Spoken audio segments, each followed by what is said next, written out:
Okay, going to service this 1984 XR250 shocker fork, 38mm.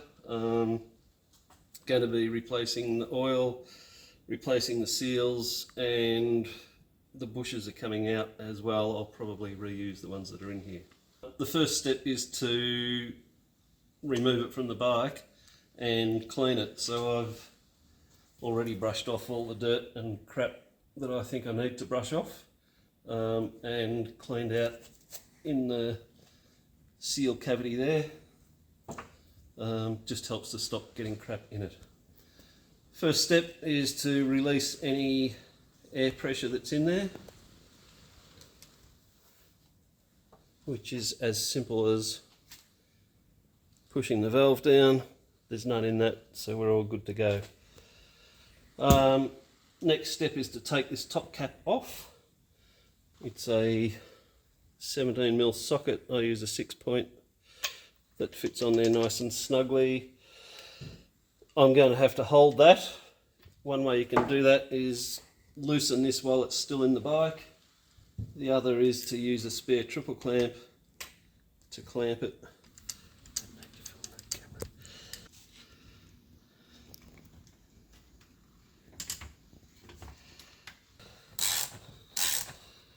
Once the top cap's loose, we can just undo it with a hand. No, I can't. Once the O-ring's free, I can undo it with my hand. There's sometimes about 10mm of preload, so just push the cap down whilst you're undoing it. Put them aside. There's a spring washer spacer on the top, a short spring, another spacer washer, and then the main spring, and there'll be lots of oil on that as you bring it out. So we just take it slowly and try and let most of that oil drain. Put the spring somewhere clean. Okay, now we can drain this oil out. So drain the oil out, pump a few times.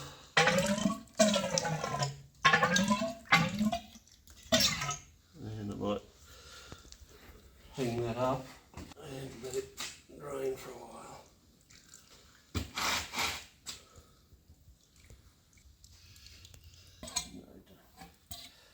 Next step I'm going to do is to remove the retaining clip from inside there. So we just take a small screwdriver, find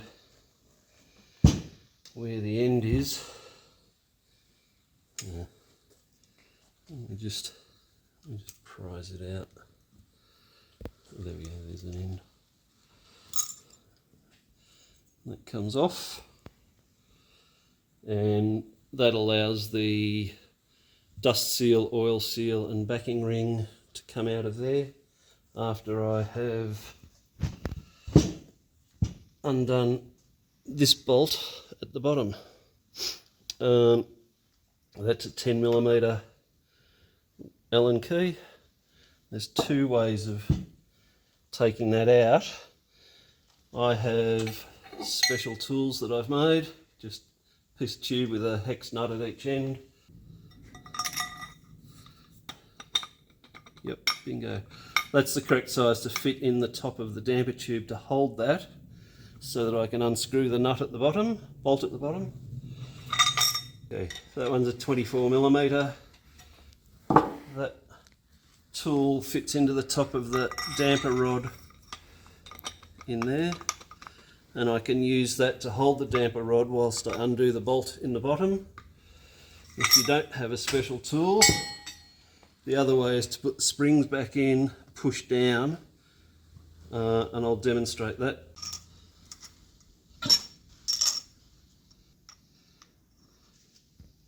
So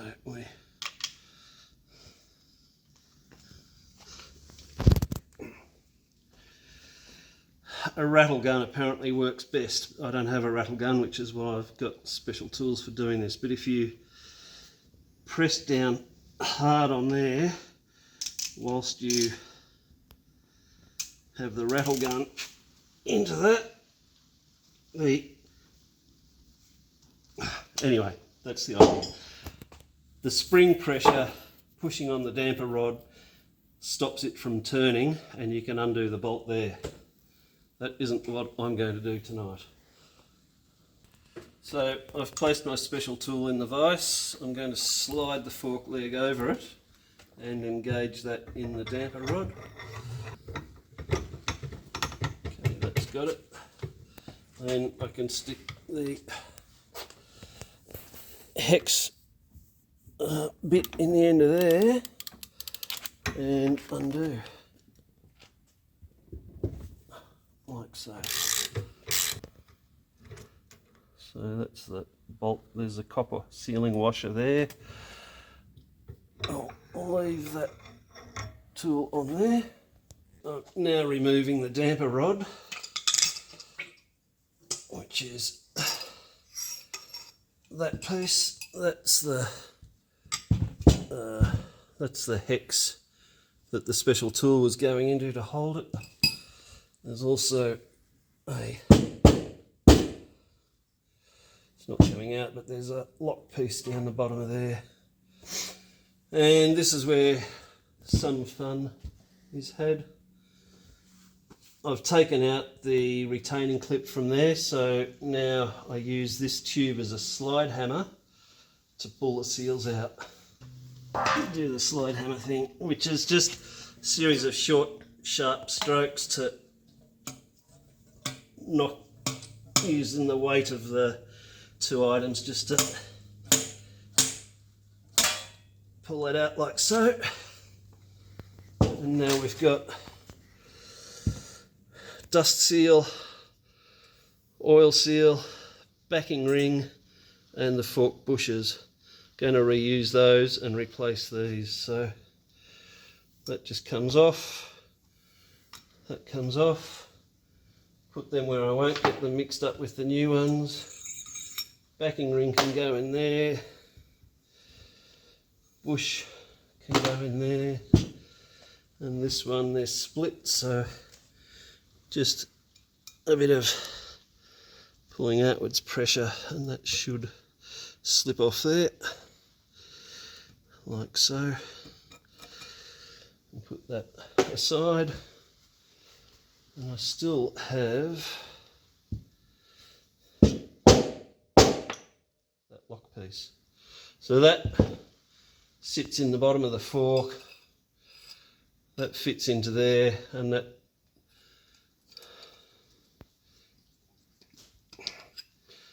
thread there is where that bolt goes in to there with the oil lock piece on there.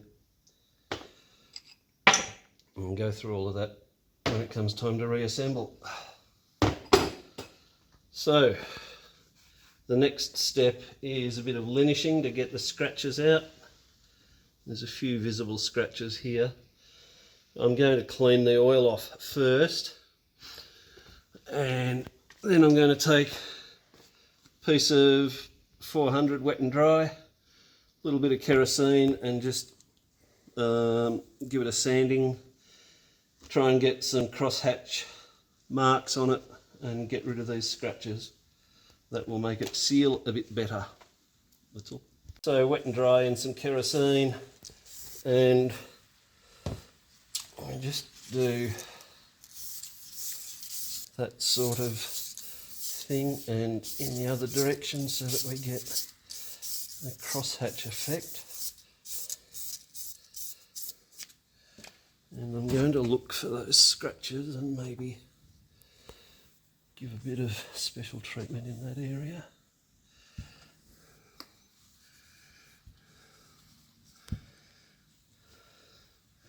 That's actually not too bad.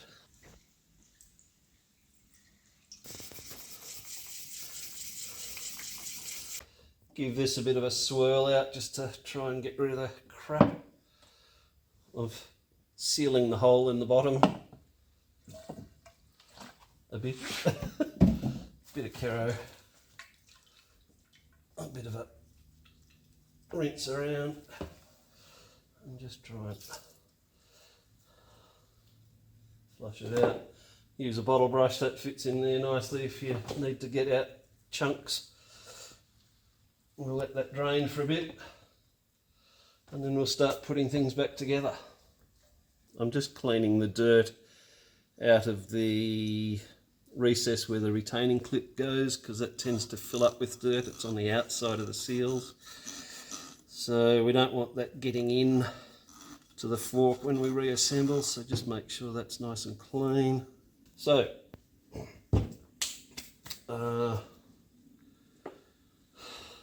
bush, you'd normally coat a bit of oil on there before refitting, but these are being reused and there's still oil sitting on them.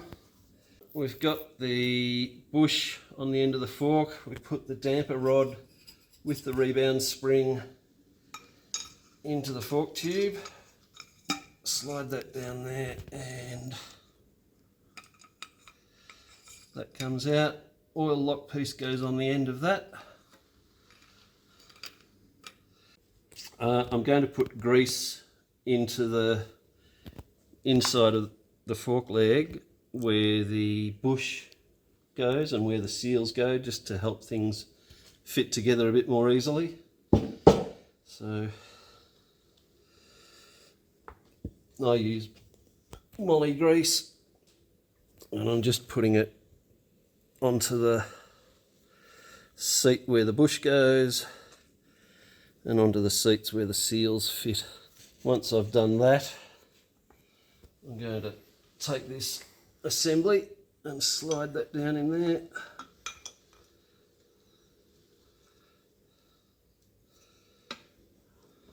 Okay, I have my copper washer on that retaining bolt and I'm going to stick that in there and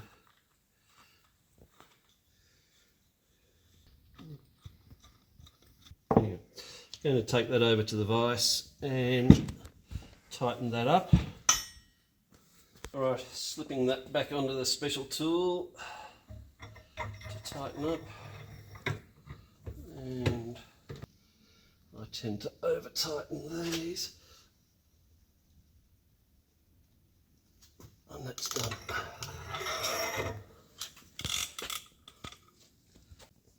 Okay, at this point the next thing is for that bush to go on with the backing ring on top, and then we drive it in, but I'm going to put the top cap on there just so that we don't get any rubbish falling in there during those steps. And the other tricky thing that I'm about to do is wrap this with tape so that we can get the seal on there without cutting any of the edges of the seal. I'll just use some of this tape. Okay, so I'm just going to wrap some tape on there. Cut that off so we get it nice and smooth.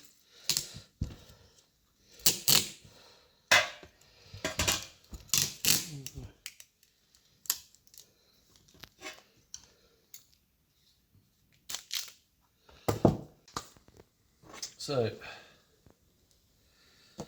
make sure there's no crap on there. Well, less crap anyway. And slide that on so that it goes into the seat there. The backing ring goes on next. That just helps to drive the bush down into place. Bit of 40mm PVC pipe with a nice square end on it. It goes on there, and we can use that as a slide hammer, or we can find a proper hammer and I'll drive that down.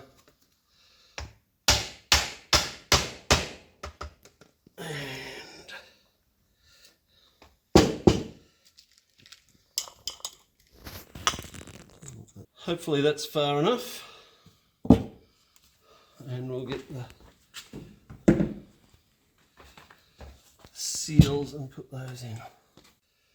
Alright, new seals and new oil seal and dust seal. I like to put lots of grease on there, bit around the outside to help it slide in. Okay, that's where the tape helps.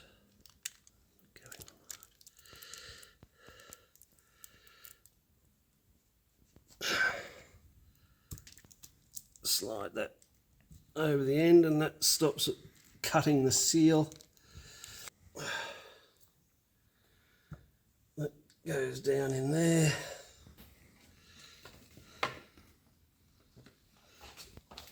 Bang that home. The next one to go on is the dust seal. Again, I like to put grease in there and around the outside. Again, slip that over the tape, slide that on there.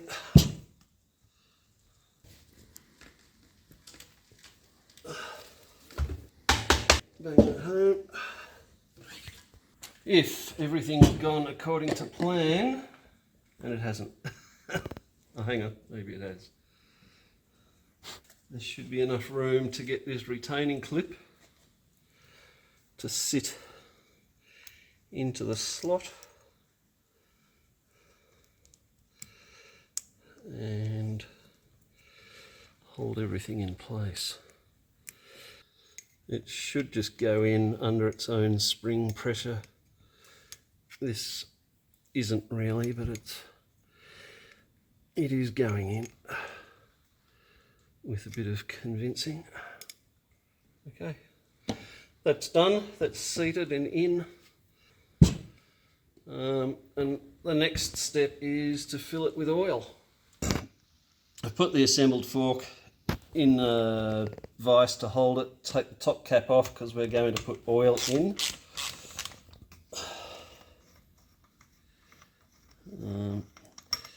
Each fork leg takes just under 500 millilitres, but you typically fill it to a certain height from the top. For these particular forks, the XR250 84 model 38mm, I use 130mm from the top, so I'll show you how we measure that shortly. And I use 10 weight oil. Roughly 500 mils, it'll be a little bit less than that. The oil level is measured with no springs in and the fork compressed. So we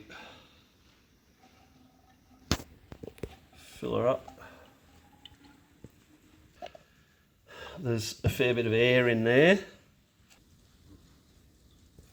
You work the fork up and down to get the air out.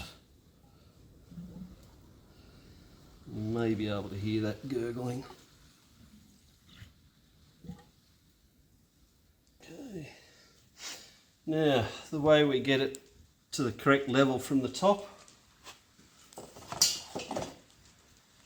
is with this thing. I've already measured out 130mm there. I've put a zip tie around that tube at the correct level. So I put that in there and I suck out the excess oil.